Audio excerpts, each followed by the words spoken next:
Joining me here now from the New Orleans Saints, pleased to have on the Rich Eisen Show, Demario Davis. How are you, Demario? I'm blessed, man. I can't complain. Appreciate you joining us right here on the show. What's going on in your mind, Demario? I'll just give you the floor on that. What's going on between your temples you'd like people to know about right now? Right. Well, it's real, strange times. I think everybody's emotions are all over the place. Everybody's trying to make sense of things. And, two things that I try to rely on is my faith first. And that always brings me back to balance, and then just my love for humanity second. Just my neighbors, loving my neighbor. That always kind of brings me back like into a central, mindset. I think there's a global outcry right now on behalf of the black community. There's been hundreds of years of oppression, and finally, I guess the line has been drawn, and everybody's just kind of tired of it and saying, you know what, we have to do something on behalf of these people, this people group. And, it's long overdue. It's a shame that we have to deal with this in our lifetime, but, it's going on now, and it's real. And, I just think we should just deal with it, and move past it. And the next issue that we have in this country shouldn't involve, race, especially around black people. Well, I know you've spoken publicly since the team meeting last week about what happened in that team meeting a couple days after Drew Brees said what he said, which feels like a year ago now, certainly since what Drew has done and said and tweeted and Instagrammed since then. But what was that meeting like? What can you share with the listeners and viewers of this show what that video conference meeting was like? Well, I'll never share, what goes on in a team meeting. I don't think anybody should, talk about something that's private. But, when it pertains to Drew, as it pertains to kneeling, as it pertains to Kaepernick, like we're making our mistake, the same mistake that we made in 2017 when we took the conversation to something that shouldn't have never been about. I think the global outcry that's, happening around the world right now is around, black people, and more specifically around police brutality and making sure that we change the way that we do policing, black communities especially. And, we need to be spending more time talking about that and how do we find, solutions to that. All these people speaking out, and, these are the conversations that we should be having versus talking about, should players be kneeling, should, what somebody stands on this, what somebody stands on that. Like, let's just talk about, the issue at hand and find solutions. And let's not let the conversation be dominated by anything except that. Well, and I say to that, amen. Because I was talking with the journalist Robert Klemko of the Washington Post in the last hour, Demario, about, this is going to be the conversation, in the fall. Is our players kneeling, and what's the league going to do about it? If they should do anything about it, is the league fine with it? That's going to be the conversation. And how does that not drown out the conversation that's necessary to be had, because the kneeling has nothing to do with the anthem or the flag. It has to do with what exactly you said. So how do you, I guess, solve that issue when clearly we are expecting some sort of protests to take place with players when football is played this fall, Demario? Yeah, we have a lot of time till the fall. Let's just talk about the protests that are going on right now. There's a much more extreme protest happening in the streets right now, where you have millions of people who are protesting and marching in the streets, not just in America. Millions of people of all ethnic groups, millions and millions of people all around the world in different countries taking the streets and marching specifically on behalf of black people, and bringing justice to the cops that are responsible for the death of George Floyd, the cops that are responsible for the death of Ahmaud Arbery, cops responsible for the death of Breonna Taylor. And, that's what I think the conversation should be around. Like, why are we talking about a form of protest that may or may not take place in the fall, when there's a much greater protest? There are more people in the streets than there is in the entire NFL. And so why aren't we talking about this global outcry that is going on, that players are actually participating? Like, why are the players in the streets? let's talk about that. Let's talk about the form of protest that they're taking now. Why are players speaking out now?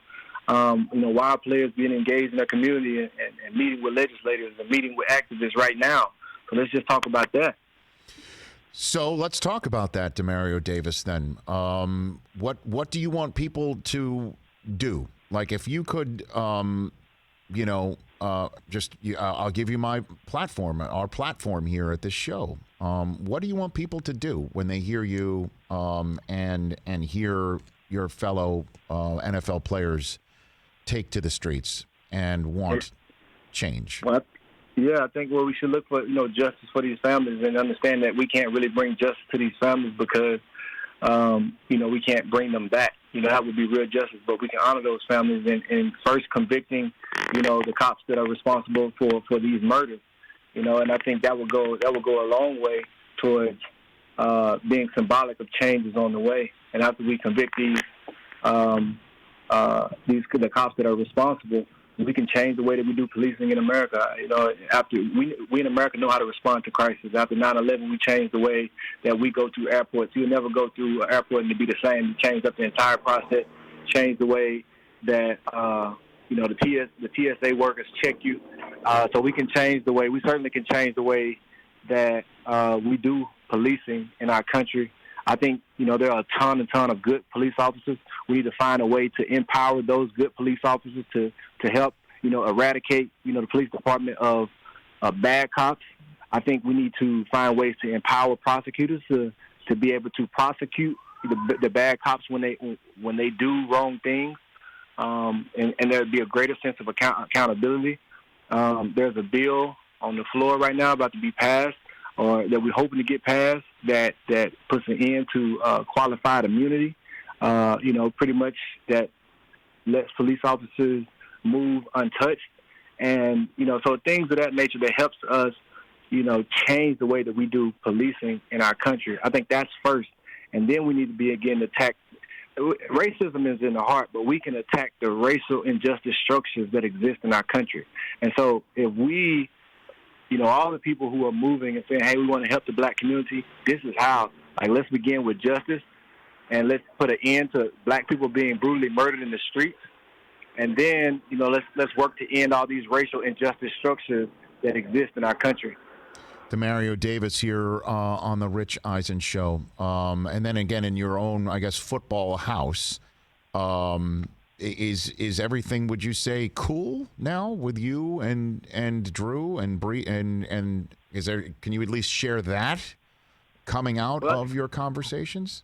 Well, I think for any growth to happen, there has to be bridges. And so that's two sides, coming together. I think there has to be these sides that admit to wrongdoing and say, you're gonna prove with action that your words and your desire for reconciliation is there, and on the other side there has to be grace, and then from there you're able to move on and focus on the bigger mission, which is all of us working together for the end goal. And so I think our locker room can very much be a model to the rest of the country of how we heal from our past. And so there's been wrong that's been done against a specific people group, and there has to be action first, to say, we want to reconcile, and their action showing that they're the desire for reconciliation, and then there has to be a grace that allows for that reconciliation to happen.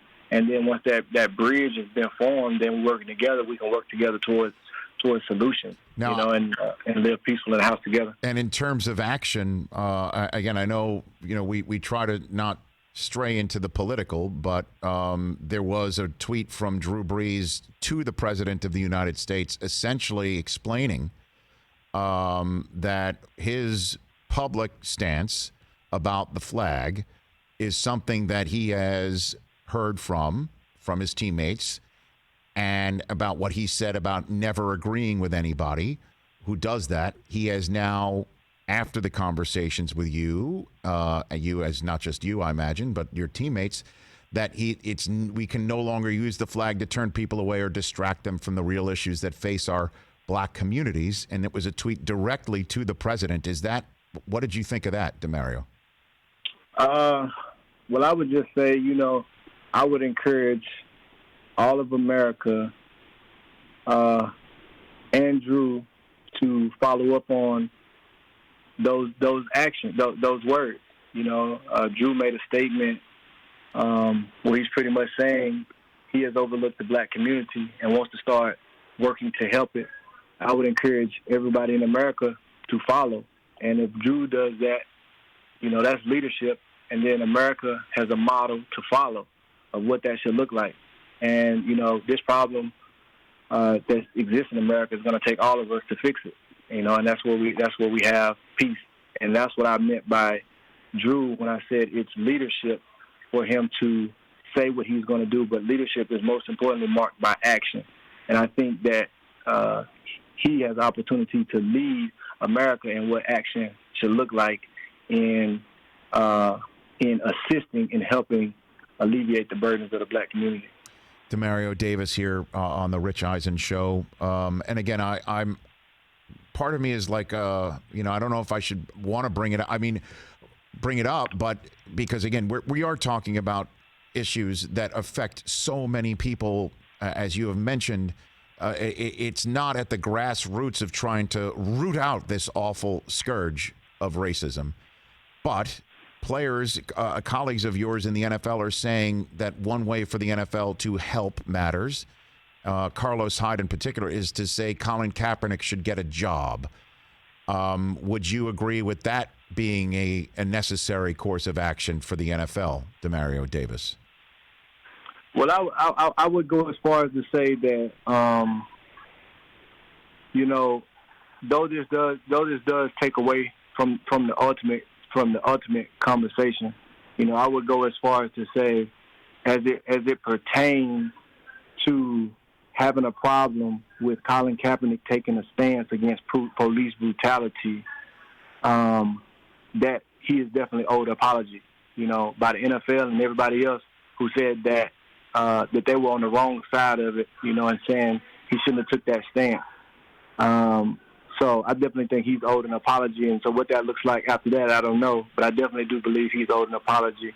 But I think as far as the NFL goes and anybody goes, all people can do is control your industry. And so if you want to really help, it's to be marked by action. Be the example. Not have the words, but be the example to the world of what that looks like. So before I let you go, let's call everybody's attention to www.56manofgod.com. You are creating a Man of God mask for people to wear in practicing social distancing, because, yes, we're in the middle of a pandemic, too. And you're donating proceeds to the families, to the Floyd, Arbery, and Taylor families. Is that correct, Demario? That is correct. And what else are you doing? You're visiting 5 cities in 5 days right now? You're being about it. You're in the streets. Yep. Trying to be. You got to get on the ground and hear the people. And change happens locally. And so we were in Atlanta yesterday, and we're in D.C. today. And we're kind of gonna hit different cities and kind of figuring it out as we go.